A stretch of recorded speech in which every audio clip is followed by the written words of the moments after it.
President Barack Obama and Hillary Clinton were fighting for the Democratic nomination in 2008. Back then, Hillary Clinton promised that if she were to be president, she was going to push for immigration reform within 100 days in office. Then came Barack Obama, still a candidate, and he said, I cannot do it during the first 100 days, but I can do it within the first year. And he said, he told me in Denver, Colorado, in an elementary school, that within his first year in office, he was going to introduce a bill in Congress for immigration reform. Well, he got elected, and he didn't do it. He didn't keep his promise. And we kept on pushing on him and pushing him to do that. And there was always a problem. There was always the economy, or there was something more important. There was Obamacare. However, he had promised that, and he didn't keep his word.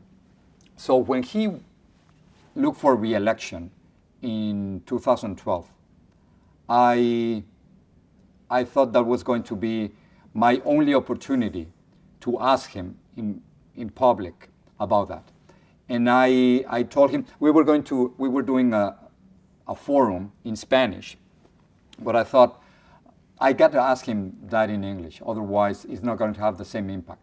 So right in the middle of the forum, I switched from Spanish and the translation to English and talked directly to him and told him, you didn't keep your promise.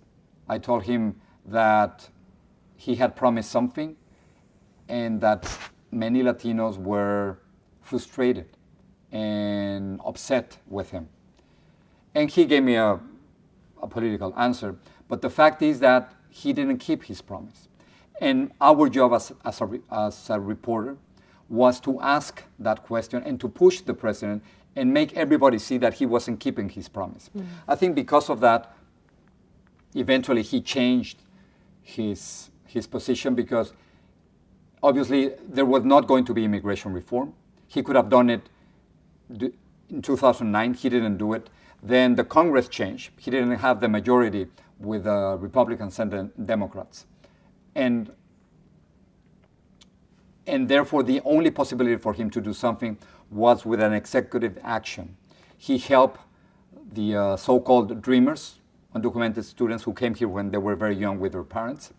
And then, because of the pressure from the Hispanic community through television in Spanish, I think President Barack Obama recognized that he did have the authority for executive action, and then he proposed to protect about 4 to 5 million people in this country.